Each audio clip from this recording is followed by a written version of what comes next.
Oh, I've had enough.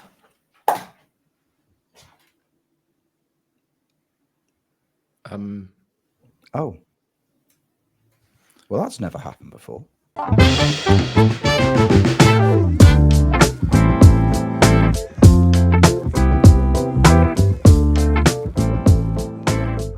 Hello there, friends, and welcome back to another episode of Football Manager Therapy. I am your host, Rich Owens, and joining me this week, we have the United City FM Kev, and we have the returning Jeb. He's back from London. He survived London. London survived Jeb, and now he's, for the audio listeners, Jeb is dancing. Kev, how are you doing this morning, my friend? I'm doing all right, mate. You and I are not having a midlife crisis, are we? With you with your blonde hair and me with my purple beard, but it's all perfectly fantastic. Thank you. Yeah, I'm doing good. Thank you. Happy Sunday morning to you. I hope you are doing fantastically well yourself. I'm ready to record a podcast, and it's going to be a good one. I have no doubt. Absolutely. Yeah, quite void of doubt myself, feeling good about it. I think between the two of us, I think we look fantastic. I think if you took the top half of my face and the bottom half of your face and somehow merged them together. Well, that's given Jeb an idea. What are you hasn't it? Stop talking, Rich. Hasn't it just? Hasn't it just? You know when you create your manager on FM and it just there's that button that says randomize face. I think that's essentially what you'd get. That's essentially what you'd get, but I'd be very, very happy with it. Jeb, if you can just park your ideas of, essentially just playing God and merging two human beings together without their consent. How are you this morning? I'm all right. I did 12 days in London, pretty much staying in every Premier Inn that existed. So Kev's beard actually just gave me PTSD from the porno lights that got in the room. So it's like, where do you think I got my inspiration? Yeah, exactly. So I just don't. What is this like strip of lights I started putting in Premier Inns that are above the bed? Just like I didn't realise I was on a shoot, but there we are. Anyway.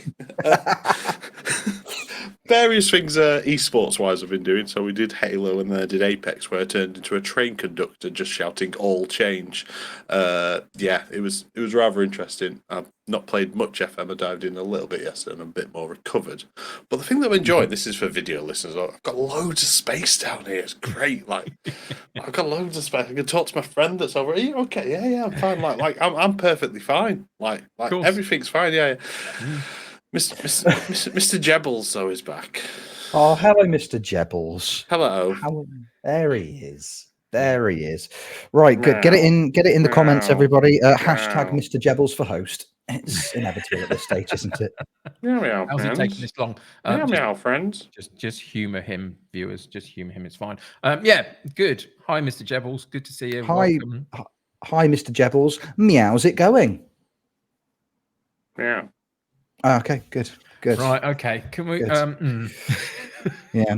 You know what? For the audio listeners, I'm not going to let you know what's going on. I think just use your imaginations. For the audio listeners and the video watchers, I don't know what's going on. So if Rich could let me know later, that'd be great. Thanks. Fever dream, Kev. We've entered fever dream territory. What did you say? You can't say that.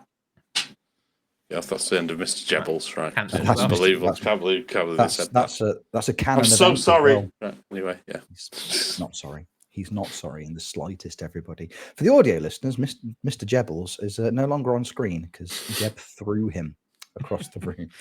We do a lot of visual stuff for an audio. We really do. I think we rely on it quite heavily for a predominantly audio-based podcast. But in the words of Brian Connolly, because we're obviously really modern. It's a puppet. It's not real.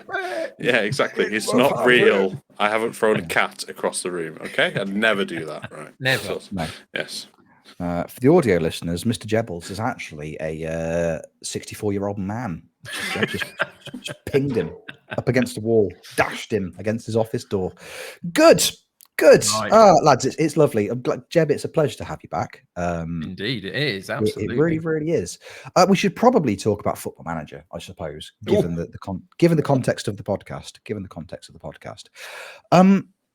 Lads, we've not really talked about this before, but Wonderkids. Yeah. It's a concept that some of us are familiar with in the context of Football Manager. Mm-hmm. Wonderkids. Wonderkids. People like them. People feel very strongly about them. There's lots of different ways, as is my understanding of Football Manager. There are a lot of different ways that you can find them.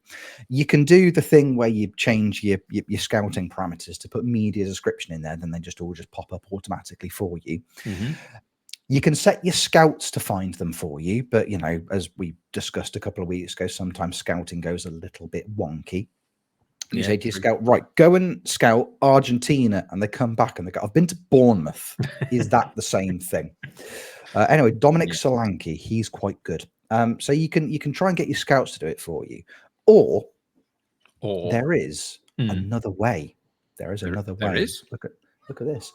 Football Manager tips and tricks. We're onto it. What you can actually do, if you have the time and the capacity, you can just create your own club, chock full of Wonderkids, and then name them all after Football Manager streamers, and then create an entire universe and save around it. That is an option. Have either of you done that before? Can you actually do that? Is that a thing? You can. Yeah, you can do it. Is it not something you've tried before then, Kev? No, I wonder who would have tried that. Jeb, something you've had a go with in the past? Yeah, loads. Yeah. I do a whole stream based on it. My player starts up front every single week and he scores all the goals. Good. Yeah. There's somebody else that does it as well. His name is Salty B, and he's on the podcast. Hey! Hello, Salty B. What have you let yourself in for, Mr. What Salty is B? going on? Well, I don't understand. Like, I'm already confused by everything that's going on today. Welcome to my world. Yeah. Hello. Kev needed support. That's why you are here.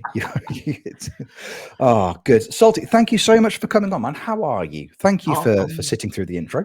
Yeah, no worries. It was enlightening. Yeah, I'm doing very well. Thank you for having me on. It's going to be a lot of fun, I think. Talking about Wonderkids and various things, I'm sure. Absolutely. Just in case the audience have been living under some kind of rock for the last 2 or 3 years, Salty, give us 30 seconds. Who is Salty B? What is Salty B? Why is Salty B? Why Introduce is yourself Salty to B? Now that's an interesting question. Why? What though? I'm a Twitch streamer. I stream on Twitch a few times a week. Predominantly do FM. And yeah, as you touched on, I do saves that are Wonderkid related, and try to cause a bit of madness and do things that are a little bit different. And yeah, that's pretty much me. I don't really know what I'm doing, considering I've played the game for 25 years. I know very little about it. You're going to fit in very well around here. It's fine. But yeah, I just enjoy making fun things happen. I guess I don't really know. I'm really selling myself, aren't I? You really are. You really are. You're doing a fantastic job of it. No, as I say, so you've got 25 years plus of experience with Football Manager at this stage now. And is this the first time? So you're saying Wonderkids United. I mean, we very jokingly kind of gave a brief description of the concept. So you've created your own football club, and every single player in the club at the start of the save had Wonderkid potential.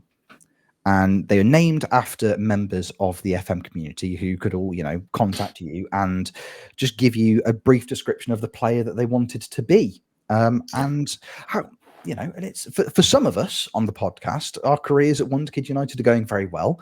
For others, they're also still on the books in some capacity. I mean, you've had that squad of yours for us as a starting point has been pretty enormous. How many players do you think you or how many people do you think you had actually get in touch with you saying, I would like to be part of this project in some capacity? Over the course of since I've been doing it, since we started it back in November, after the beta finished and we started a full save, I've probably had about 250 players at the club that have come through Twitch, like Twitch chat. It's obviously anyone in Twitch chat can just join the team. It's like 50 channel points, which anyone knows Twitch, like, it's very, very small, and you could just come and join. And yeah, I want to be a Zimbabwean goalkeeper, and then you just get added into the team basically as a Zimbabwean goalkeeper. And yeah, you mentioned obviously everyone has Wonderkid potential. it's kind of tailored a little bit because I didn't want to make the save too easy. I didn't want everyone having 200 potential ability and then everyone just wins the league. I wanted to have a little bit of jeopardy about it as well. So I kind of created a getting into the nerdy stuff quite early here. I kind of created like a tiered spreadsheet thing of how the Wonderkid potential could work, random number generator, and kind of depending on what league we're in, would give them a potential in a certain range, depending on where we are, if that makes sense. So some players have got very high potential, some players not so much. And it's about developing them really, and seeing how they go. Which, to be fair, is, we joked about it earlier. Everybody loves stumbling across a Wonderkid in some capacity during their FM saves. So having an entire team of them, and especially some that are based around, named after people that members of the FM community, it just sounds like loads of fun. I mean, I've not spent a huge amount of time with things like the in-game editor over the last few years. It's not something that I've ever particularly been, not that I haven't been interested, but just haven't really had the time to do, I suppose. It almost seems to me like, because you're setting it up yourself and the team is entirely your own, in terms of your investment in the short and long-term potential of the save, because it's all yours, does that give you a bit of extra impetus and a bit of extra enjoyment compared necessarily to previous saves that you've done, longer term saves in FM? Yeah, I would say so, definitely. I mean, it's previously, anyone that's kind of watched some of my streams before and the kind of saves I've done before, I do get distracted quite easily. And it is easy for me to go from like, I want to do something different, or I want to try something else out. Like, this is the first time in a long time where, on stream in particular, where I've had a save where I'm like, this is incredible. This is so much fun. Like, it changes. It's quite dynamic. Like, we might add a new channel point redeeming that means you can change your nationality or something like that. And these little things just like keep people wanting to watch it basically and wanting to be involved with it. And obviously it is almost kind of like a role-playing kind of situation for some of these players in the team as well, which I quite like, because it means that people can get invested into it. I mean, from a foot manager point of view, I've played for 25 years, like I said. I know a fair bit, but I think in terms of putting that onto the screen and putting that into the stream, I don't think that's one of my strengths. Like, I can sit there and do training till the cows come home and do scouting. I know how to do it, but I don't think that's my strength as a streamer, sitting there doing it and kind of going through it. Like someone like Second Yellow Card, for example, very, very informative streamer, can go through it, educational in a way, like can explain how things happen. I kind of know how to do things, but that's not like, I won't be able to explain it in an entertaining way like someone like Second Yellow Card does, for example. So yeah, I needed to kind of find a type of stream that kind of played to my strengths a little bit, I think. And I think just one that's a bit of a laugh and isn't taken too seriously, but also has that kind of element of competitiveness in it. It's kind of fitted quite well. And I think this kind of encompasses all those kind of things. So from my perspective, one of the questions I've got at this point then is how did the idea come about? Where did it come from? Was it somebody else mentioned something? Did you see it on somewhere else? Did you just come out of your head? And the second half of that is, how difficult was it actually to set up in the first place to enable you to do this save within the game itself? The first one, where it came from, I've been doing Wonderkid based stuff since FM22. Like, I first started streaming about 2 years ago, towards the mid-end cycle of FM22. And I had my main save going, just like kind of how everyone would just have a save going on Twitch. And I was like, I'll try something a bit different here. So it was basically like a simulation. I remember these things on the SI forum years ago. You'd have like signups where you'd put your name down and they'd ask for certain criteria. And then they would do something in the pre-game editor and create your player and you're part of it. So it was basically like a sign up. So I got 20 people, or tried to get 20 people. I don't think I had that back when I first started streaming. Not many people were as interested back then, but I got like about 10, 15 people and just put them all at a random club. I think we chose like Forest Green or someone. And everyone had a certain potential ability. They're all 16-year-olds. They could choose their position, nationality, and I just chucked them all in this team. And then for the first like 20 minutes of stream, I would see what had happened. I'd simulated off stream for the whole season. and then just see what happened, and then simulate it again, see what's happened, that kind of thing. And then obviously eventually players move on, they would go to other clubs, all this kind of stuff. And it kind of evolved from there. Then we did one where we locked them at the club and they couldn't move, so we wanted to see how far the club could go. And then on FM23 we did one which was called the Rivals, which was one of the best ones I've done to date, I would say, where it was a simulation still, but I created 2 teams. So there was Wonderkid City, I think it was, and Wonderkid Wanderers, and the players could pick which team they wanted to play for. I want to be a goalkeeper at this team. They each had their own manager as well. I think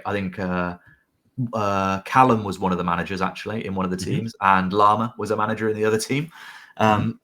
And what we did is we made everyone also have the same nationality. So all the players in one team were British Virgin Islands, and all the players in the other team were US Virgin Islands. So it's got this kind of rivalry internationally in the clubs, their rivalries, and see who can get to the top and which national teams can get to World Cups, that kind of thing. And like I said, just simulating it all on between streams and just touching on it for 20 minutes at the start of the stream. And then when FM24 rolled around, I was like, I want to do Wonderkid, but something different. I want to like people like it. People want to see their player and that kind of thing. They want to see what's going on. Like, how can I take it further? And the idea of just doing a save where I'm just managing them, like, kind of sprung from that. You mentioned like how difficult it was. It wasn't that difficult to do. It's quite difficult to manage, like ongoing. It's quite like, to start it off with, I created the team. I had to be I'm not very good with the pre-game editor, so I didn't really change too much. I just replaced one team with this new team and added a chairman in there and a few things like that, and then added the players in. But the way it works, obviously, players join each stream. So I'm streaming later, so somebody could just join the stream, and then I've got to add them in and that kind of thing. And managing it like that can be a little bit tricky. And obviously, the point of the save isn't to be the most realistic thing in the world. Obviously, like, players' potential ability can be increased, or this kind of stuff with channel points. So keeping that element of kind of intrigue, and like I don't let people know what their potential abilities are. For example, like, I don't want people to know that. I want that kind of them to figure it out from how they're playing, all that kind of stuff. And editing it and kind of putting that together and make it work. That's where the tricky bit comes from, and kind of making it work as a save. And sometimes I've got to take some decisions that's like, well, I'm just going to do this because it'll make the save better. Ultimately, like, it'll make the stream better. And that's what I want. I want the stream to be as good as possible, not so much the save, if that makes sense. So it's all about balancing. So yeah, it can be tricky, but I think I've got a grip of it now. Were you quite amused then when me and Rich submitted players of the same African nationality but completely opposite height differences, but played in the same position? Yeah. The two Djibouti boys. We've got 6'8" Jeb and then 5'4" Rich. And yeah, they're like chalk and cheese. I mean, the big man, little man combination is coming back, and that Djibouti team is going to the stars. Yeah, it was one. Honestly, we did not talk about that in any shape or form. So that worked quite well. Like, my only experience with the pre-game editor was editing Sam Allardyce, Tony Pulis, Neil Warnock, Alan Pardew into the Big Four. They were just going to manage the Big Four and just see who fell over first, or just set all the players first. Spoilers, it was Neil Warnock, but there we are. Yes, but yeah, obviously it's quite difficult to get there. I think it's managing those 250 players, and I think that's where the difficulty is. I mean, I have been in many times going, where am I? Where am I in the world now? Because you got rid of me somewhere, I'm on loan or something like that. But obviously you can't have everybody, and they can't all stay in the team. But I guess you have those demands in the stream, and your regular people. I know Tom from Town will be in there every single stream to make sure that he's still playing up front, etc. So, and this is it. Obviously, Tom Freddie mentioned, like, he's always there, so he pretty much plays every game. Do you know what I mean? That kind of thing. And it's one of those things. Whenever Jeb comes in, he's usually on loan to Brackley or Oxford United or someone. So whenever Jeb does come into the stream, it's like, sorry, mate, you've got 1 goal in 8 for Brackley. What can I do? You're absolutely crushing it for them. Wow. Yeah, and like Kev and Rich are in there as well. Like, Rich is one of those players. You're a strange one in our save, Rich, because Tom usually takes that striker spot. He's kind of our go-to striker at the moment. But Tom, we've got a bit of a meme that whenever he doesn't score, we're making this thing bigger on the screen. Got games without a goal, and then Rich comes in and gets a hat trick, and absolutely shows him up like the Djiboutian Messi, as we call him. So. But yeah, it's what everyone calls me if it makes you feel any better. It's exactly a common nickname for me around people's streams. Have you changed his hair? Yeah, by the way, you need to. No, I should do that. I should do that. Yeah, obviously a lot of it is in the in-game editor, so I can do that, Rich. I will make sure that's done. Thank you very much, and also Kev's beard, please and thank you. I don't think FM's got that far. Maybe FM25. Yeah, maybe we'll finally have real beards. Yeah, maybe. Imagine that. I'll grow another proper one out of principle if we get that. That's what I'm desperate for. It's such a fun concept because I think people get involved and people get invested in other people's saves throughout the life cycle of an FM game. You know, we've all done it. You know, I remember, you know, prior to my streaming days being so hugely invested in like Tony Jameson's early saves, like with Sunderland, and then moving on to Peterborough, and like really wanting him to succeed at those clubs. And you know, you look back at it now, it's like, I was just hanging out in those chats with some of the most fun times, and you know, excellent community. Everyone like wants the same kind of thing. It's really good fun.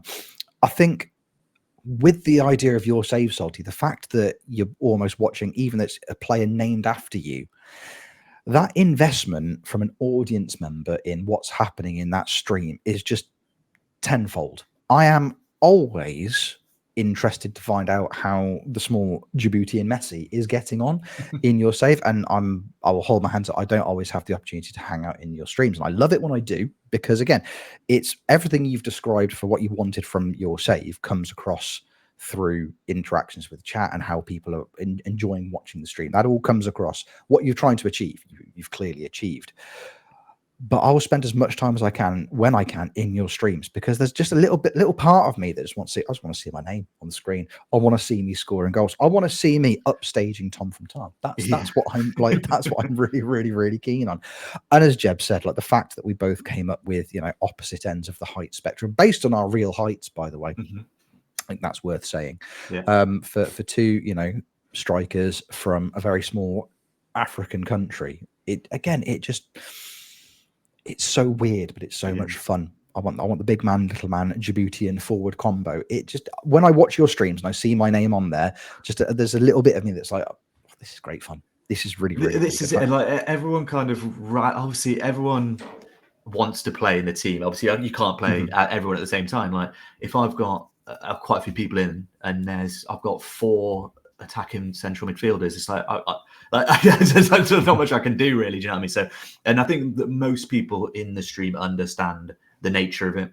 Like Kev could probably attest to that as well. And most people understand that you're not going to play every game.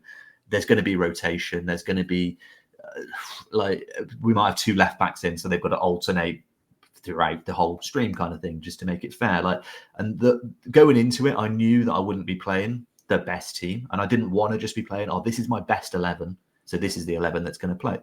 I'm going to play people. If you're in stream, if you're a new, even if you're a new 16-year-old that joined last stream, and you come and get some game time. Like, come and you play it right back and probably get destroyed, and we'll all laugh at you. But like, it's one of those things. Like, it does have that kind of camaraderie a little bit about it, and then you have the little rivalries of players who like are trying to one up each other and stuff like that, and it's like a bit of banter in the Twitch chat and stuff, and it's quite nice. Like, sometimes it goes a little bit far. We gotta be like, okay, guys, just calm down. It's all good.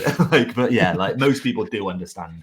I think the key word in that sentence is most. I mean, there are 1 or 2 people that come in and just absolutely demand that they are the star of the show every second of every moment of every match. I'm not in that often, why they wouldn't. Well, Jeb, you've got an issue, mate. What can I tell you? You've just got one of those things, you know. So yeah, I wasn't a massive frequenter of Salty's streams up until this FM. I dropped in and out, said hi occasionally, all those kinds of things. But when I knew that this was all going on and there was a Wonderkids, because I joined slightly late, because both Rich and Jeb, I think on our network evening, was suggesting they'd done this and they'd been part of this and stuff. So I thought, well, I'll jump in and see if I can get involved, and eventually did. So whilst they went for the Djiboutian strikers of opposite ends of the spectrums, I thought, okay, let's go Irish and destroy it in midfield. Basically, Roy Keane with the dial turned up to 11, because it's my natural personality type. What can I tell you? Full of rage and aggression. And it's been a lot of fun, because I get to go in occasionally and kind of play up to that role a little bit and just, sort of rile the other teams up and get sent off in key playoff matches and all sorts of other random stuff that adds to the story. But it's a great fun save to be part of, and to feel like you are sort of in the mixer of it somehow.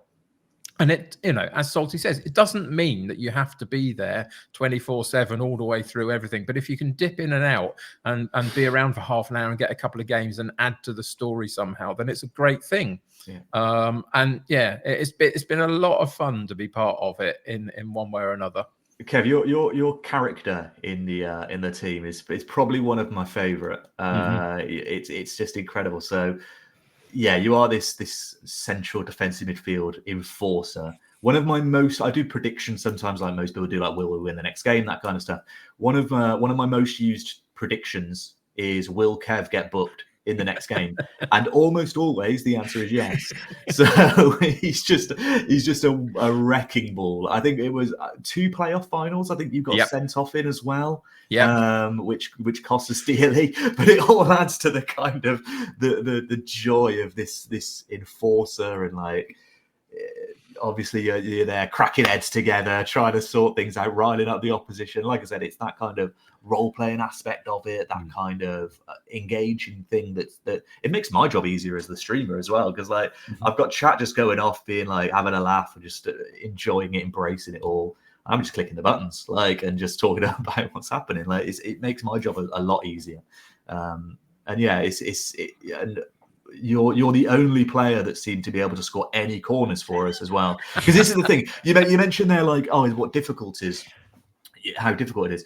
One of the difficulties is having a team of 16-year-olds in the Vanarama South. They're not the strongest. And for anyone who knows non-league football, strength and being big and fast is probably some of the most important things to have, physicals. So we were getting absolutely toasted from every single. We couldn't defend a corner, we couldn't score a corner, we couldn't even just win a header generally. And then Kev, I think you came in, it might have been the first season or maybe in the second season you came in. And your player was a bit bigger, because basically the way I do it, I search for a random new gen in the list and just, if they're playing a similar position, so the attributes kind of line up, I just pick that one and just change them, and I change their name and all that kind of stuff.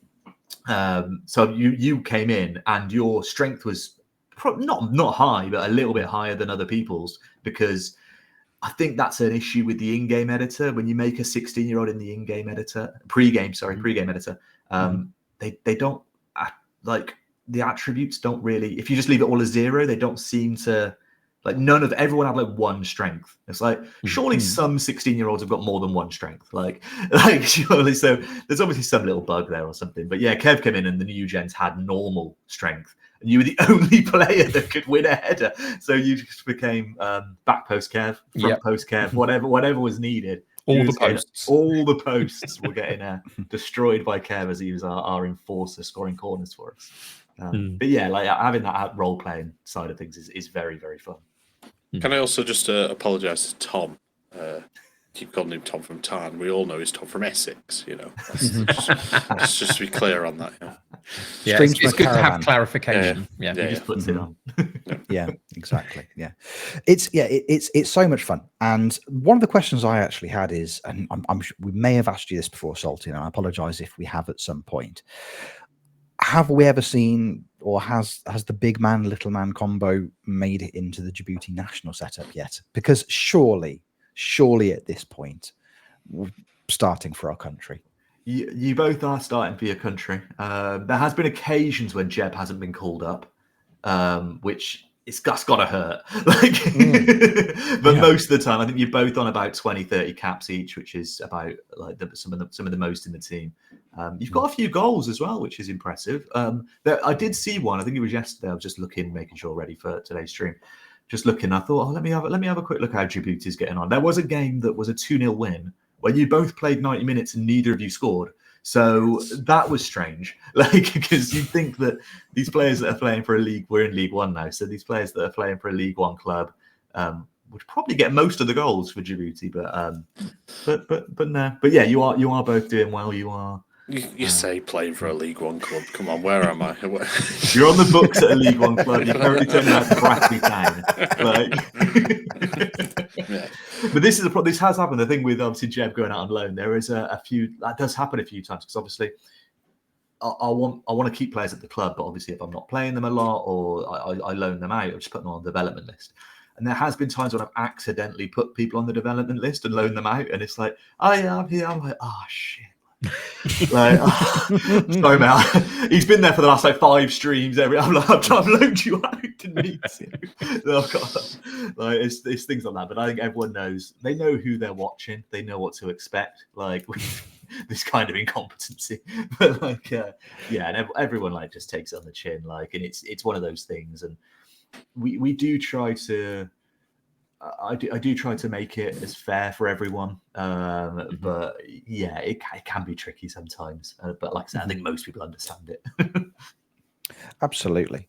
What would you say is because again you've put yourself in a very almost unique position, in as much as your save it's more about the community and the role playing side of things, and it's just having a good time with a bunch of like-minded people. If you look at saves that, for example, Kev and I have got going on at the moment, Kev's save has got an end objective, which is making that that European Cup final with the club. I now just want to extract revenge on Benfica because they deeply upset me. How dare they? I suppose with a save like Wonderkids United, the long-term aims for the save are probably slightly different. Is there an end point in sight for you? Is there something you would like to accomplish, and at that point you would feel like you've taken it as far as you can? Or is this something that you can see you're just happy to carry on doing, having fun with? Because the way you talk about it, it seems like you are genuinely having fun and enjoying the save. Yeah. Is it just a case of, this is just what I'm going to do now for the foreseeable? Or is there a point where there's something you could see yourself accomplishing with the save and then going, I don't think we're going to be able to top this. Maybe it's time to move on and do something else for a little bit. I don't think I haven't got an end goal. I haven't been like, right, we win the Champions League, it's over. We get to the Premier League, we're done, like that kind of thing. I didn't actually expect it to be going on for this long. I started in November or whenever kind of that beta period ended. It was my first save that I did on the main FM. It's the only real save I've done. And yeah, knowing my previous track record of saves, I thought 3 or 4 months, that'll be fine, and I'll probably get bored and want to do a different save, that kind of thing. Like, but yeah, I haven't got any kind of end goal in place at all. I just want to have fun with it. I just want to keep going until I'm not having fun with it anymore. That's when I'll stop doing it and I'll do something else, basically. But the people like it, like people enjoy watching it, that kind of thing, and that's what keeps me going to want to do it more. The fact that they want to keep seeing it, and there's people there. There's every single stream the same. There's like a certain like group of people that are always there, which is really nice to see. Obviously, there's like FM streamers who like want to come in and see what's going on as well, and it's nice. You do get to a point where I'm like, okay, what does happen next? Like what am I going to do next? Like, where is this? Am I just going to do this all the way up to FM25? Like, which very well could happen. I could just keep going and going and going. Like, and then what am I going to do in FM25 as well? Like how? Because I'm definitely gonna be doing something Wonderkid related. So it's, and I've got a few kind of ideas about it. But yeah, it is a little bit like what's going to happen there. But at the moment, I'm just going with the flow and just having fun, basically. It's a lovely thing to do. It's a lovely position to be in. And like I say, I'm invested in the long-term outcomes of the save. I'm invested in the long-term outcomes of the greatest Djiboutian player to ever grace a pitch, Ooh, and his smaller friend Rich Owens FM. Yeah, on the put him over. Always put Jeb over. To ever grace Brackley's pitch, that's Jeb. Never great. That's absolutely. They're lucky to have him. Honestly, I send them emails on a regular basis. Dear Brackley, you're lucky to have him. No additional context, and they never reply. Look, it's a wonderful save, and like I say, I know a lot of people are invested in the long term outcomes of it. It's really, really interesting, and it's a really, really fun thing that you've done. Like I say, you've taken a game that a lot of people play, a lot of people know, and you've put your own unique slant on it, and it just goes to show that it works and it's a fun thing. And as long as you are invested in it, then it's going to keep succeeding. It's going to keep working. So would I ever do it? No, because I'm lazy. that's what's holding me back here. And to be fair, that you could use that soundbite to describe most things in my life. And it's not just FM related. That seems like loads of fun. I would love to do it. Oh, it's going to take time and effort. Not for me then. It's not the Rich Owens way. It's not what we do. Look, we've talked a lot about kind of your current FM experiences. I mean, you mentioned earlier you're about 25 years deep into the game in different aspects. Let's roll it all the way back, mate. Let's roll it all the way back.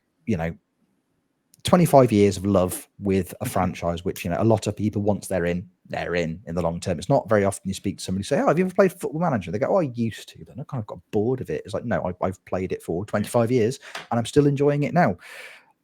To go all the way back, pal, what's SolTB's first FM or Champ Manager based experiences? Like, where does it all come from? The love of the game. The first one I ever played was 97, 98. But I didn't play it in 97, 98. I think I played it like a couple of years later when I was. It was basically my brother that got me into it, so he was well into it. And then I thought, okay, yeah, I wasn't even into football really then. I enjoyed computer games, but I wasn't really too into football. I started playing. I was like, this is good. This is amazing. Like the same with everyone. You just get sucked into what it's giving you, and every year the progressions of it and things like this, and compare it now to obviously then, like, it's so much more in depth. And I do fear for people that come into the game today, compared to what we had back then, when there was just a few less buttons to click, and it was a little bit more kind of bite size, wasn't it? But yeah, that was my first one, 97, 98, and yeah, I've never looked back. It's been it's been a lot of fun. It does get you. It hooks you, gets everybody in early doors. And, before we hit record, we were talking, kind of a little bit of crossover with real life football as well. You, of course, are a proud yet surprised, based on your description earlier, a proud yet surprised Aston Villa fan. So Yeah. were you like a lot of people, you get into the management simulation games, like, right, I'm going to take over the Villa and just see what I can do. And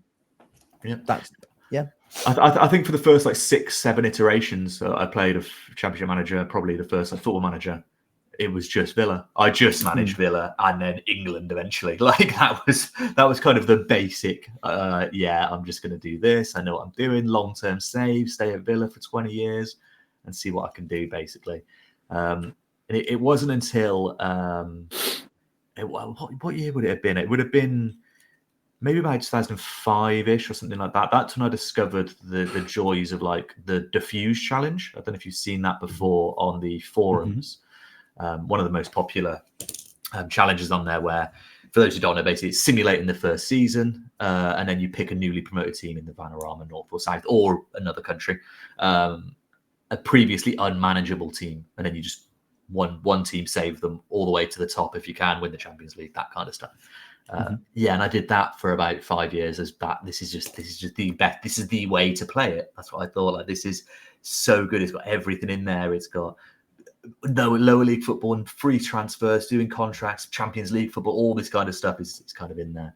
And that was kind of all I wanted to do. And then I discovered the joys of the journeyman. And since then, my mind has been expanded to all the possibilities that Football Manager offers. And there are plenty of them. There are plenty of them. I mean, touching on real life Aston Villa.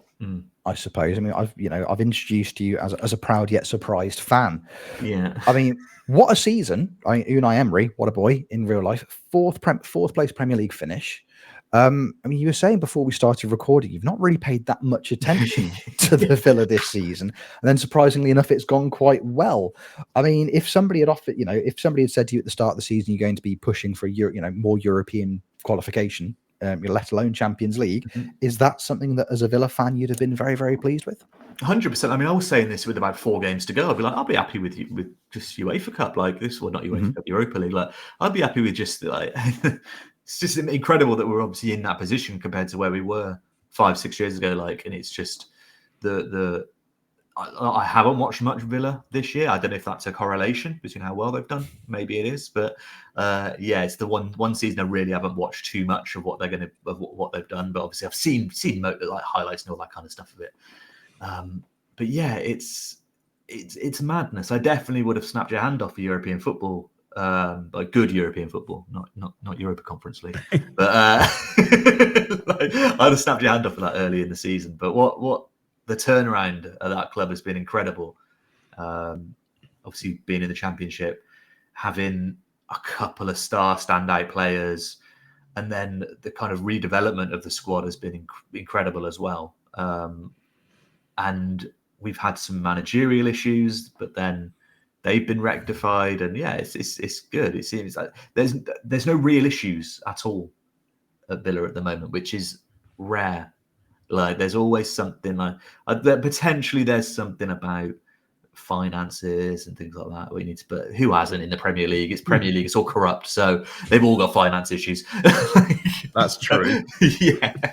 If only somebody at the beginning of this previous Premier League season on this podcast has predicted Villa's position in the European stuff. If only somebody had, hey, but it's such a shame that none of us did. It was me. Excuse me. Yeah, none of us backed the Villa at the beginning of the season, apart from possibly Kev. Kev saw something. Some would say that the claret beard has, re-emerged partly because of that. Obviously, some would be wrong, but they could say it. They could. It's yeah, it's definitely something somebody could say. It's something they could, it's definitely an accusation, isn't it, Kev? That's what they could have made there. I mean, we did a bit of a Premier League kind of season roundup a few weeks ago. I think that we recorded it the day of the last day of the season. We said at that time, if Arsenal had done a madness on the last day and they'd ended up winning the league, then in terms of your manager of the season candidates, it had to be Mikel Arteta. But I think we all kind of collectively agreed that if the script had been followed and City had won the league, which of course they ended up doing, then Unai Emery definitely deserves that title. No, 100%. I mean, it's not just him though as well. Like, he's obviously done a fantastic job, but I think all of the kind of, in terms of the directors of football, that kind of thing, the kind of structure of the squad, they brought in coaches. They brought in I think they brought in 3 set piece coaches this time last year. It's like that no one really did that like them, but they could completely overhaul their kind of coaching team as well. And I think all of that kind of stuff has helped to boost them where they are. Obviously, you need your quarterback in Unai to actually make sure it all happens. But yeah, I mean the redevelopment that club's had in a few short seasons, considering we were on the brink of relegation if goal line technology had been turned on. I just love winding up Sheffield United fans. Hello, all the Sheffield United fans. But yeah, there aren't many. There aren't many. It's all right. They're not many. It's fine. Just in general. Yeah. But yeah, like we were on the brink of getting relegated, and obviously it wasn't just that went in our favour. There was a lot of things that went against us that season. Just so the record's straight. But yeah, and it's just incredible that they've done what they've done this season. It's mad. Absolutely. Can I just say to the people out there that the views expressed about Sheffield United on this podcast by Salty B and Rich Owens are not actually reflective of the FMT podcast views. I love Sheffield United fans. You're all lovely. Welcome. It's lovely to see you. Hi, everybody. Up the blades, yeah. One of them.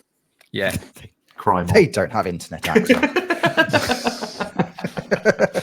Oh, you're all good people. I'm very, and genuinely, I am looking forward to some good old fashioned Steel City derbies next season. It's a very exciting time. Look, it's a huge thing, and again, we've said it on the podcast before. The Aston Villa squad feels very much like an FM save squad because it's such like an eclectic mix, and some of the signings they've made over the last couple of seasons as well, getting in players like Leon Bailey and Diaby as well. They're like just peak Football Manager signings, and it almost feels a little bit like watching the way the Emery has built that team.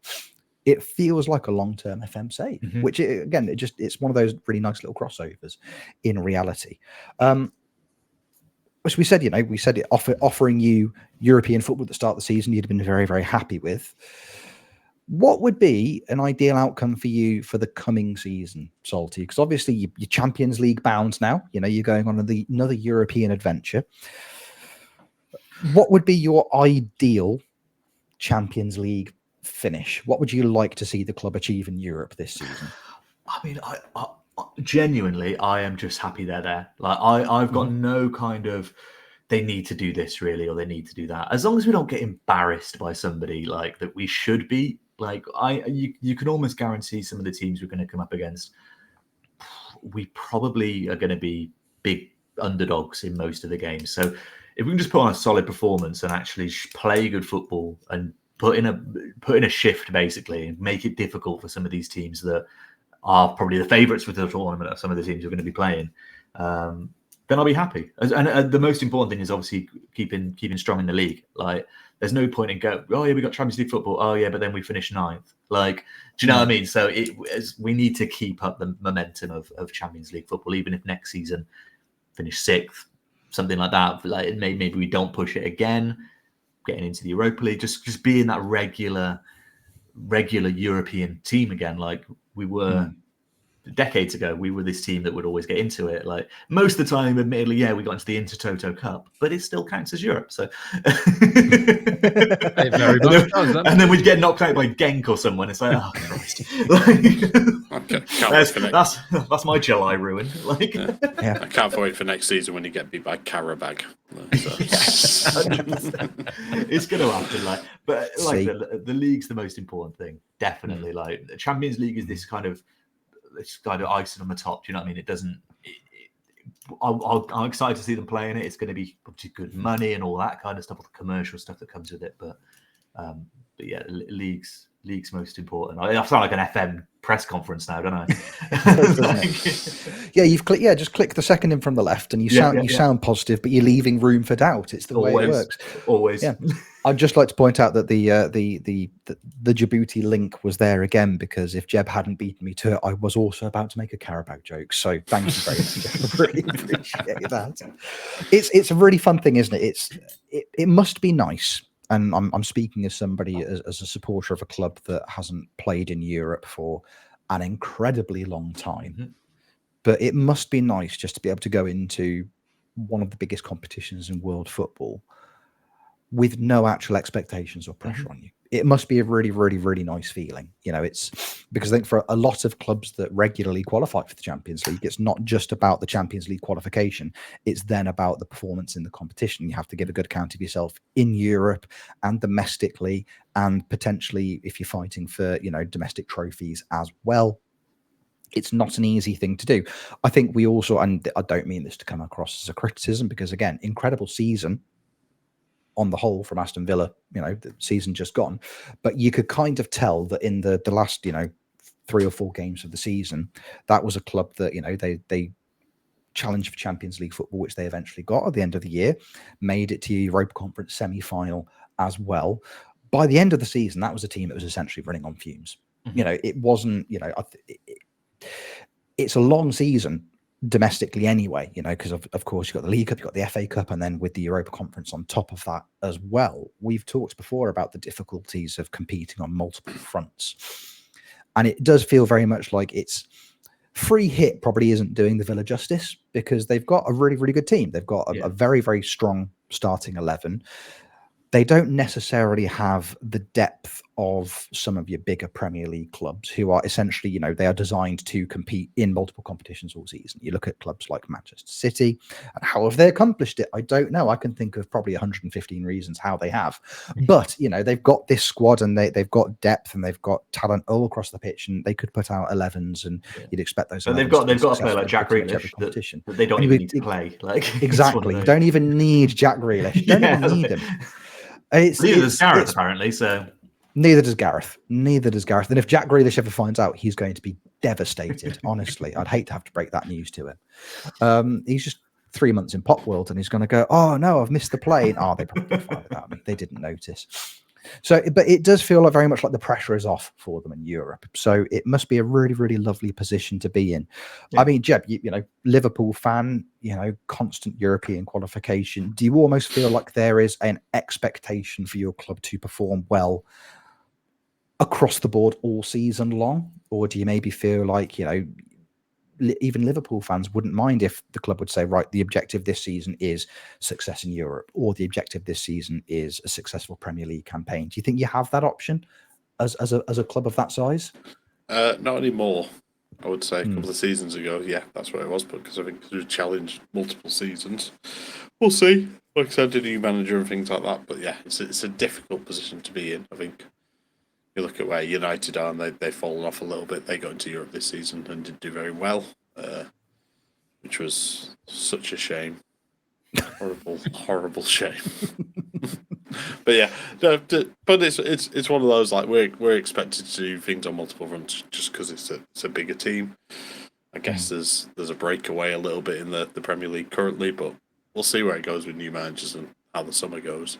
I mean, you brought up Jack Grealish not making the England squad. I mean, judging by last couple of performances, I might be able to make the England squad. Like, I think I've got a chance. I mean, no, you're Djiboutian, Jeb. Oh yeah, you qualify, mate. Forgot about that. Yeah, but yeah, no, yeah. Euro 2024 might be a short one, I think. So we'll see. Especially for that Djibouti national team. Yeah, exactly. Not even allowed in. Not even allowed. Unbelievable. Unbelievable. Oh no, it's infuriating, isn't it? Absolutely infuriating. Join us next week on the podcast where I explain geography to Rich and Jeb. Please. Do you globe?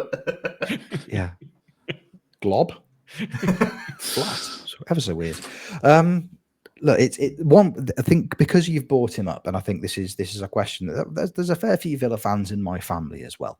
The answer is just genuinely across the board, it's the same. And to be honest with you, Salt, I'm expecting the same. Jack Grealish, he's not made the England setup. Is he necessarily a starting player at Man City at the moment? Arguably, no. Would you have him back for a season, even if it's just on loan? Borrow Jack Grealish for a season, European campaign with him. Everyone's a winner. Is that something you'd be happy with, or is it just the hurt too real that he would just abandon you for money in a heartbeat? If it happened, I'm not going to say no to him. I'll take him in a couple of years, maybe. I think he needs to learn his lesson a little bit more. But but no, I mean, obviously he's a fantastic player. I'd have him back, but I was a little bit salty when he left. I was a little I did the thing. I was a little bit frustrated. But I completely understand why. We got the money, we invested it really well. We're happy with that's really good. What kind of I don't know. It's a tricky one, like, because I know he's a fantastic player and I'll always defend him. Like, I can't believe he's not he's not in the England squad, to be honest. Like the Iceland game that happened a few days ago, like, there's one player I think could have made a difference coming on in that game. Like, do you know what I mean? And I don't think we've got many different, for how good our attack is, for how phenomenal. He probably doesn't start in the attack. Like, he probably doesn't start in our first 11 for England. But he's a difference maker that I think we lack. Not lack, we just haven't got that someone. That's something different that just comes off the bench and does it.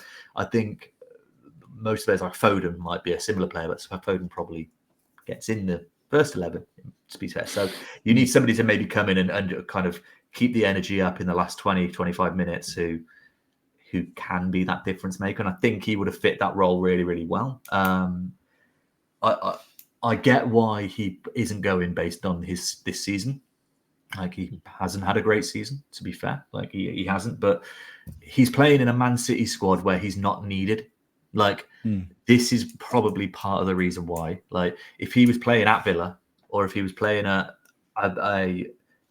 pretty much any other team apart from the top two this season, then he'd have probably put in better stats this season, I think. Like, he'd have probably been called on a little bit more than necessary, and he probably would have done better. So yeah, I would have him back, but yeah, because he's a fantastic player. But as long as he knows, as long as we sit him down and be like, right, have you learned your fucking lesson? Like, exactly, betrayer. There you go. Exactly. That's the name on the back of his shirt for the season. But yeah, I was livid. Like, I was not even livid. I was just disappointed, Rich. I was disappointed. And that's far worse. Exactly. Yeah, exactly. far Yeah. worse. And you should tell him that as well. I think that. I mean, I think he'd be. I think that would really hit home with him. You know, but it's an important thing that he knows that he's upset everybody. But 100 million's 100 million. So, but 100 million pounds is 100 million pounds. The salty bee story. There you go. It's a good way. It's a good way of looking at it. You've got to be objective about these things, I suppose. You know, look, I'm just saying, if there's anybody out there that wants to buy any member of Sheffield Wednesday squad for 100 million pounds, I thought you were going to say your family then or something. Then any member of my family for 100 million pounds, yep, also fine, not a problem at all. And then just loan them back to me in about 2 or 3 years' time when they've underperformed with their new family. That's absolutely fine by me. Not a problem at all. Not a problem. Just send them off with the new promise thing. Like, if you come back, you've got to get a 7.3 average. Yeah, exactly. Yeah, 7.3 average with your new family, and then I'll allow you back in. There was no buyback clause though. They'll be furious. Good. It's definitely not gone a bit weird. Definitely not gone a bit weird at all. Right, let's try. Should we just try and just hop it back onto the tracks ever so slightly? Because again, if we move it back towards the kind of the virtual world rather than actual reality, because actual reality can be a little bit overrated sometimes, although the graphics are brilliant. In terms of you and streaming, again, we touched upon this briefly before we pressed record today, because you play a lot of FM. You obviously have established that you've been a fan of the game for quite a long time. But we were saying earlier, FM seems to be kind of one of those games that a lot of people that create content around Football Manager, that seems to be the only thing that they really do. And in some cases, it's the only game that people play in general outside of content creation. We mentioned the phrase, variety streamer. And how would you feel that kind of that description fits you? Because in terms of what it is, the games that you play on stream and the content that you create, it's not all Football Manager. You do other bits and pieces. Your Minecraft, for example, is something that you are a big fan of. Would you say that you fit into that variety streamer category, or are you a Football Manager streamer that sometimes plays other games? I'd like to fit into that variety streamer category. I think at the moment I'm probably Football Manager with a few other games, but it is definitely something I want to explore more. And I think I'm slowly getting to that point where I potentially could do it a little bit more as well. I think it's very, very important as a streamer when you're starting to do one game to kind of stick at it. If you try to do variety streaming from day one, it probably won't work, because not everyone they're not going to come back for the next stream because something different. I don't care. So building up a little bit of an audience, building up people that probably hopefully want to watch me for me just as much as the game, if that makes sense, is kind of the ideal. That's what you need, I think, when you want to start doing variety or other games, because you want the same people that watch you play FM come and watch you play City Skylines or something like that, and I think having that kind of crossover of games is quite important as well. Like those two games I've mentioned there, FM and Skylines, like they've got similarities, kind of strategy, kind of. It's not your first person shooter. Do you know what I mean? It's not. I'm not going completely off the rails going for something like that. And I definitely want to do a little bit more of that, and try and do it. Try and get into that a little bit more. Football Manager will always be my main thing though. I'd say I'll always be doing mostly Football Manager.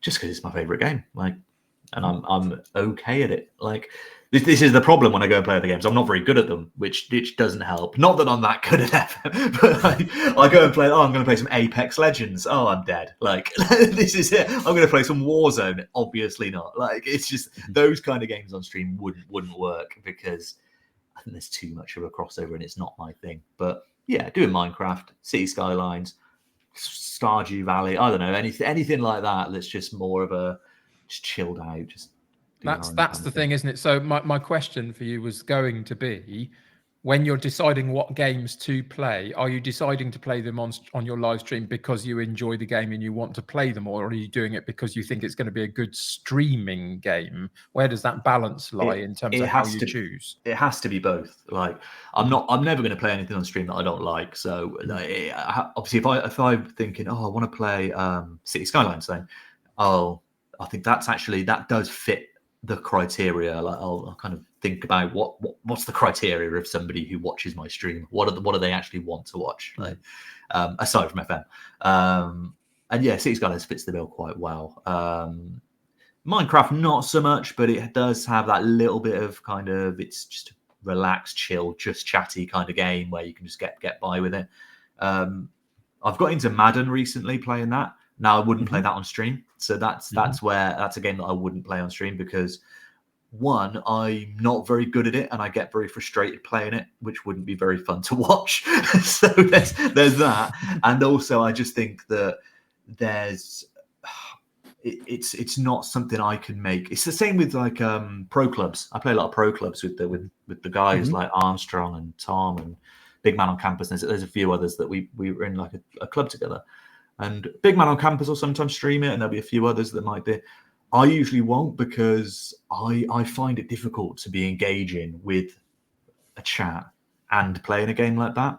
I think if I was on 10,000 viewers and a chat just going crazy, that kind of thing, doesn't really matter what you play. Like, just you occasionally look over it and just see what's going on.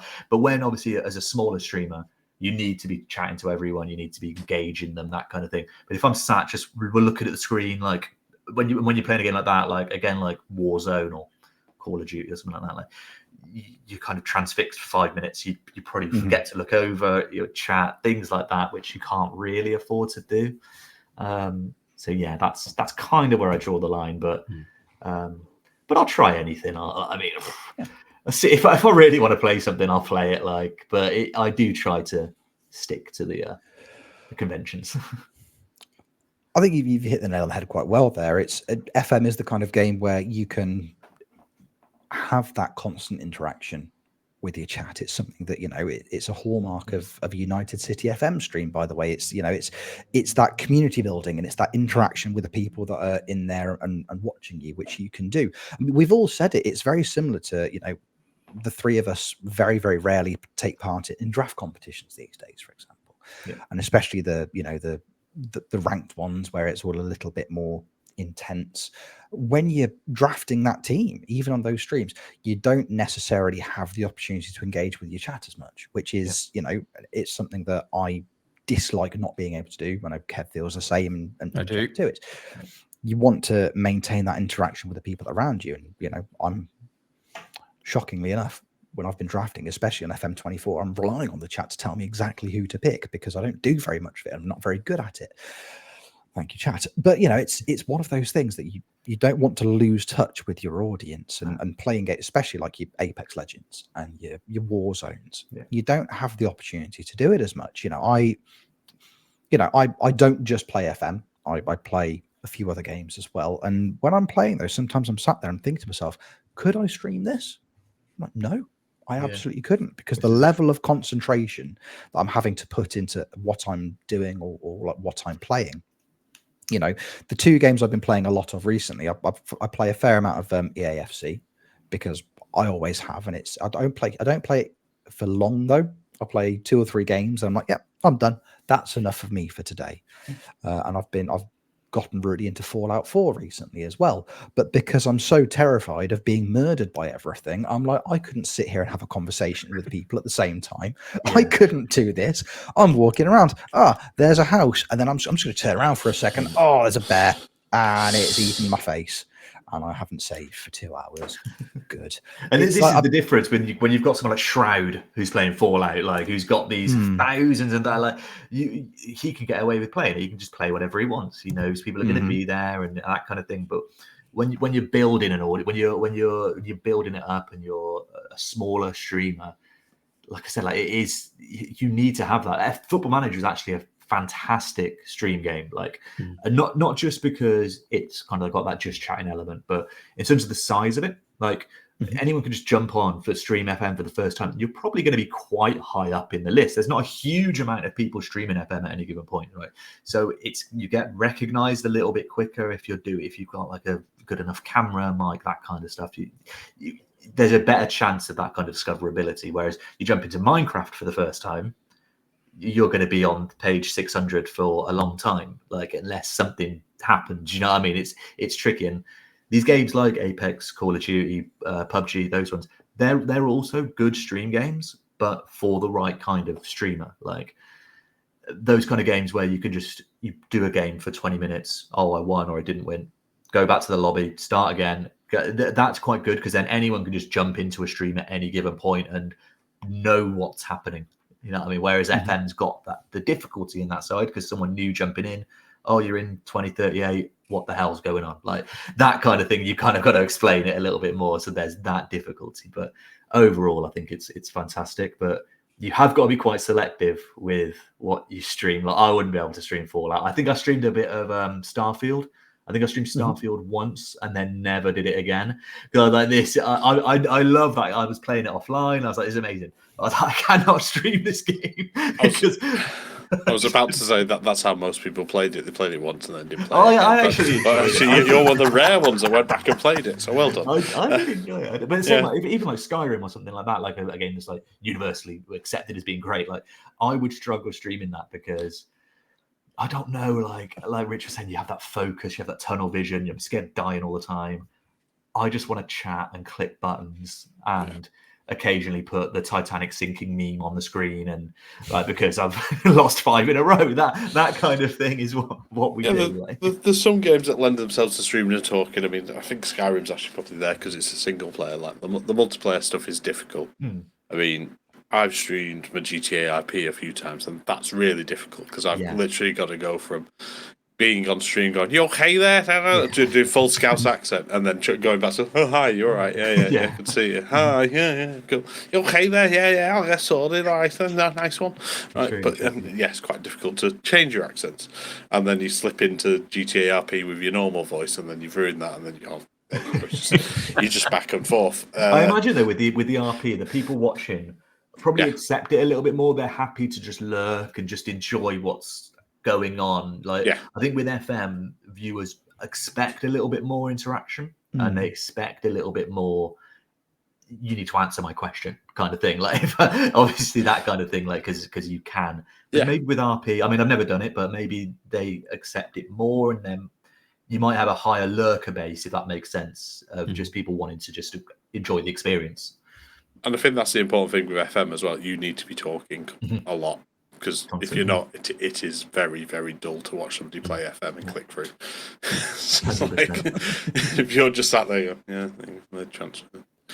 100%. If there's one game, if you're ever going to start streaming and you haven't got, and you're like, I'll just be one of those without the mic. And do not play FM if you're not going to have a mic. You maybe get away with Skyrim playing without a mic. You just watch what's happening. Open Google Sheets and start doing your own budgets or something like that. It might be a bit more entertaining. Doing your I spent how much on Amazon? What? But it's like that's it. And that was when I first started teaching yourself just to talk, just keep talking. Like it's tricky. I'm quite an introverted person as well. I don't really talk much to anyone, like apart from when I'm on stream and stuff. Like I like to keep myself to myself and all that kind of stuff. So I did struggle with that a little bit, but I just talk shit. So, sorry to swear, but I just go on and just. Two swears, that Kev. 2 swears. I know. I've got to click the explicit content button when I upload this. Now I'm furious. Oh, we're going to get a reputation now. The bad boys of the FM podcasting scene. It's been Makes coming. sense. Yeah, makes sense. If you involve Kev in a podcast, that's what the people are going to come to expect. I think we're all right dupes on a podcast, so it's fine. That is true. That is very, very, very true. Love you, dupe. Yeah, love you, mate. Love you, mate. Love you, mate. Solidarity. Summer's coming. Get the ice packs ready, buddy. He does. Ooh. Oh, he's warm. He's a very, very warm man. Is our dupe. We love him dearly. Oh, superb. So look, in terms of, I suppose that we've covered quite a broad spectrum of games there, and it's, as you say, Football Manager. It's such a great streaming game, but you have to be engaged. You have to talk to people, and there is that expectation for sure from the chat that, and I think we've all seen it, especially even if it's newer people that come into your chat and they ask you a question. It's one of those games where they're like, "Excuse me, I just asked you a question. How dare you ignore me? You've not acknowledged my question yet. Why haven't you acknowledged my question yet?" And I was like, "I can't sign Erling Haaland because it's 2042 and he's retired." But thank you for asking. That's very, very sweet of you. Same with Christian Pulisic, not allowed. It does really, it lends itself to it, and it's really, really good for, as you say, Salty. I'm not dissimilar to yourself. I'm not hugely chatty with quite a lot of people outside of streaming, and I don't talk to my friends in real life. I've got a core group of real friends from outside of FM, and we don't speak that frequently. Ironically, we speak a lot more now since one of us has actually just left the country. We're actually we talk loads now. It's really weird. So as it turns out, that's all it takes. Just get one of your oldest friends to move to a new country, and you'll talk to them quite frequently, and then just try and bully them out of group chats because if anything, it's getting too chatty.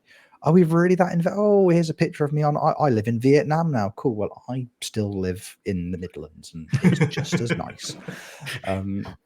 It's fine, but it's the kind of game. It does force you to. You have to open up. You have to talk, and that's, I think, one of the beautiful things about it is that people become invested in you as a person playing a game like Football Manager much quicker than they do playing other games like Apex, like Warzone, like that kind of thing. Because if you're watching somebody playing Apex, you're watching somebody play the Warzone, those kind of games, generally speaking, you're going to be watching because you expect them to be good at the game.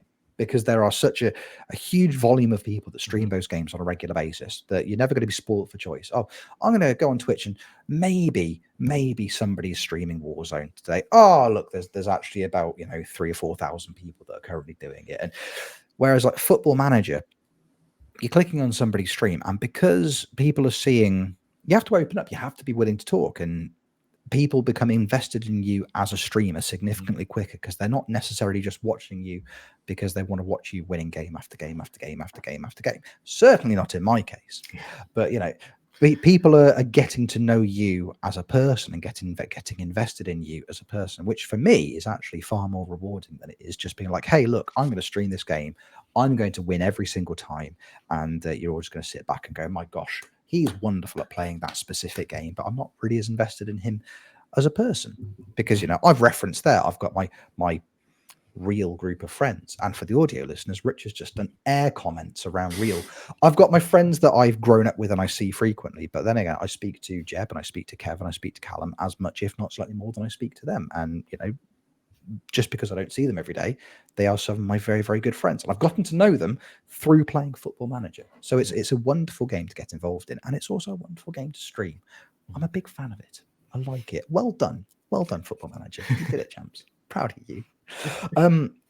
In terms of what's to come, though, I suppose, from Football Manager, because we've been talking for a very long time already, and I don't want to stop, but at the same time, I feel like people are going to go, God, this podcast is 3 hours long. What are you doing? I think we should probably just briefly address, I suppose, the future. Because, again, we've talked about the longer-term objectives through your Wonderkids save, Salty, and it's lovely to hear that you're just happy to enjoy playing the game. That's one of the best things you can do with any game that you're playing.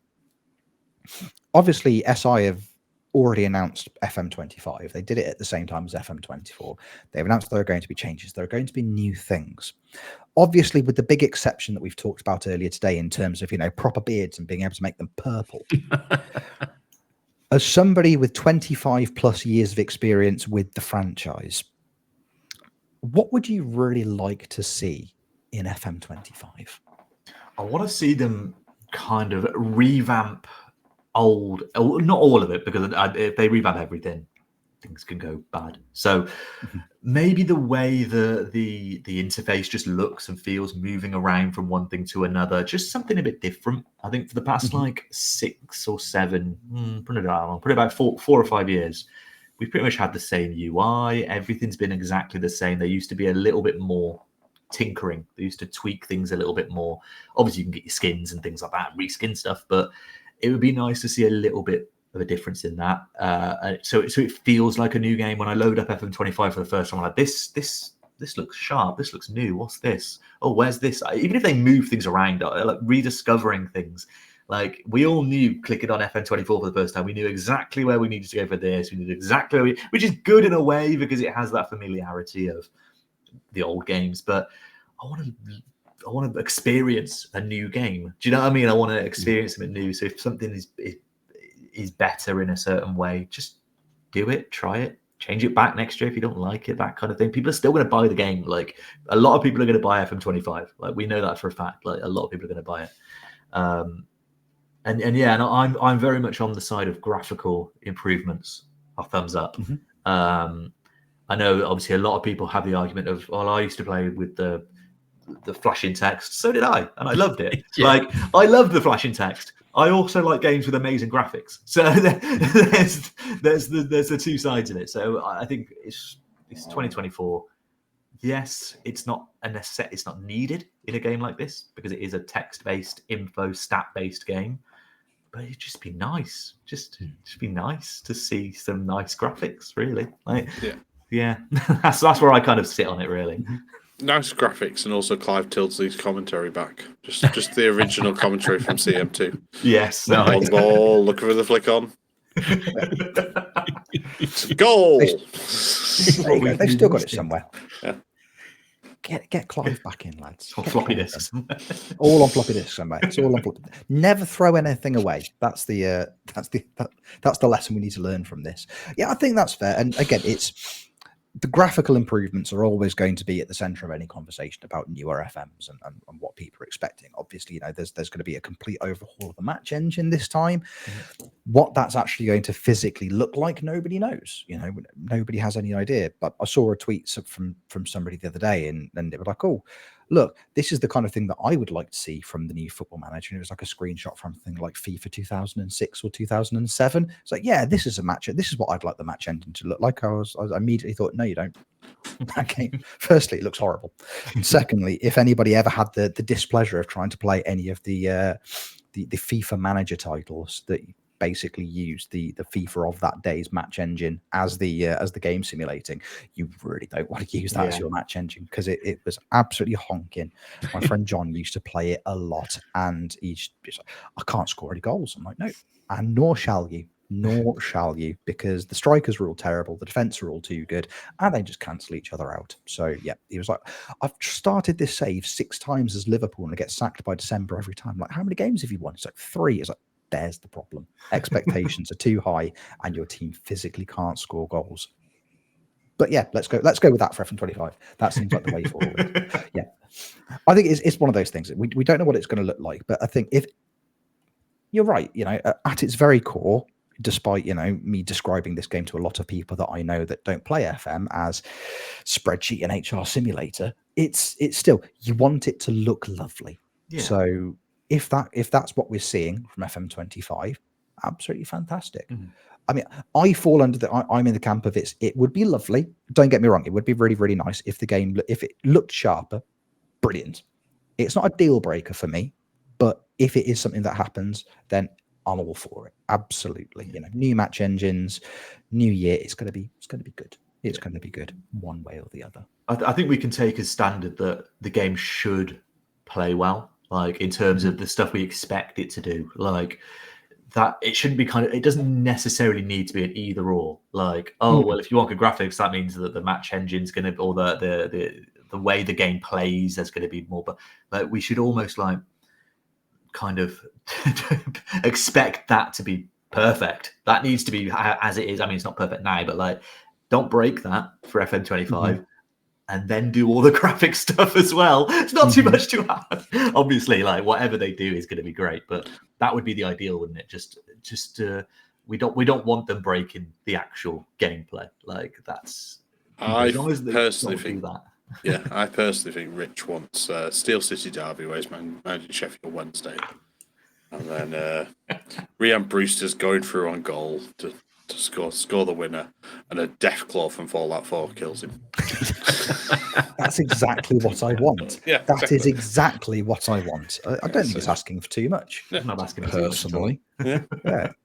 Exactly. You know, just whoever's starting in goal for Sheffield Wednesday next season, because it's a little bit up in the air at the moment. You know, through comes Rhian, out comes a fat man. Not Kevin Pressman, he's retired. But you know, out one comes. That misses. Mini nuke lands in the center of the pitch, crater. Everyone has to play around it, but it's okay. I've already thought about that. I'm using the flanks. I'm not playing through the middle because I'm a tactical genius. See, again, SI, answer my calls. Let's have a conversation about this. Let's make it work. It's really annoying. Sickest collab ever. That is. Yeah. It's really annoying because you've hired Preston Garvey as your assistant manager, and all he keeps saying, another settlement needs your help. It's like, I'm too busy. I don't want another affiliate club. Damn it, Preston. Damn it. Exactly. You know, oh, my son's come through the game. Oh, he's gone. Oh, he's now retired. What's going on? I don't understand. It's so confusing. If nobody's familiar with Fallout, this is completely irrelevant. Nobody's going to Kev. Exactly. Hi, Kev. Yeah, that's the new save. It's no longer about journeymans. It's no longer about one club saves. It's about you have to move around 27 different non-league clubs until you find the railroad. That's how it's going to work. SI, call me seriously. We can make this work. We can make it happen. I've got Bethesda on the other line. Yeah, Bethesda are ready. They are ready to pull the trigger. They've written the check already. It's blank, SI. It's blank. Come on, let's.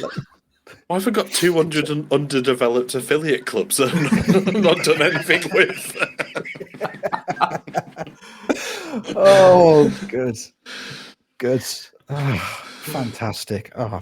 Kev, you should play Fallout 4. It's really good. That went that way then. Okay, good. Fantastic. Thanks, boys. Okay, good. Oh, wonderful. Look, I think at this point, if we carry on going too much longer, it's going to go completely off the rails. So I am happy to say at this point... Has it not? How worse could it get? How much worse? Well... You wait and see. Look, sounds like a challenge. I know. Next time when you come back on, we'll see how much worse we can make it. Because you come. So just in case you weren't aware, you're coming back. You're absolutely coming back. This is not the last we'll see of you. Which again makes it sound like a threat, which it really isn't meant to. It was meant to sound like more an invite than anything else. But you'll be back. You'll be back, fellas. That feels to me very much like an episode of a podcast. I don't know about how you all feel, but an episode of a podcast. You change a word in, so no. I think we can do some more. All right, sorry. Let's go again. I want to start a Fallout 4 podcast. So I don't know. Absolutely, yeah. I think you should. I think you should start a Fallout. I think if you started a Fallout 4 podcast without ever having played Fallout. That's where the next FMT podcast, whenever you put one out, I think Jeb needs to have got Fallout 4 and played at least an hour of it, and we have a review. Fallout Manager Therapy. There's a market for it. It's the spin-off. It's the spin-off podcast. It's the spin-off podcast that literally nobody had thought of until this moment. All wanted. All wanted. See, come back next week for Kev's first hour of Fallout 4 review. There we go. You're going to be terrified of everything, Kevin. It's going to be really, really good fun.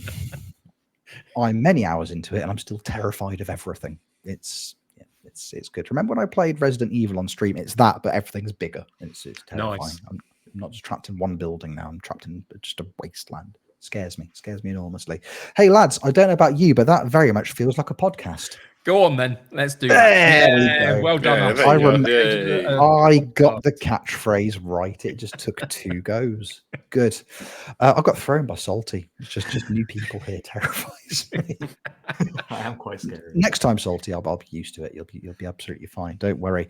Now, normally this is the point where we would all just, start plugging our wares and talking about where you could watch a stream. But Salty, because you're here, everybody knows where we stream. All of our links are in the descriptions to the episode. If you're watching on YouTube or listening to it, however you are consuming the podcast, links will be in the description of it. So will Salty's. But Salty, the floor is yours, my friend. Take it away. If people would like to watch you managing Wonderkids to the best of your ability, where can they do it? On Twitch, SaltyBFM. I'm live every Sunday, Wednesday, and Thursday.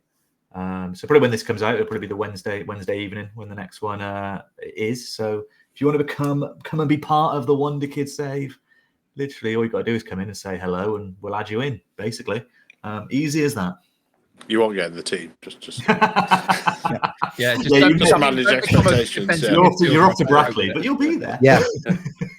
You'll be in the universe, but that's about it. Maybe. Yeah. That makes it sound like a punishment, doesn't it?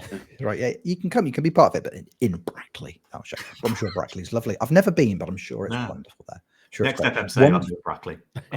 Yeah. Wonderful football club. Wonderful football club made up entirely of Wonderkids on loan. It's quite incredible. Quite incredible.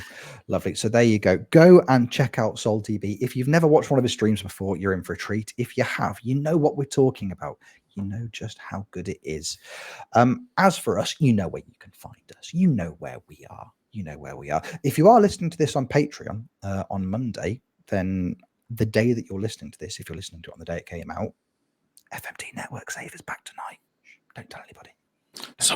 Somebody told me how I can get my players to swap positions with other wingers. This spells trouble for you all.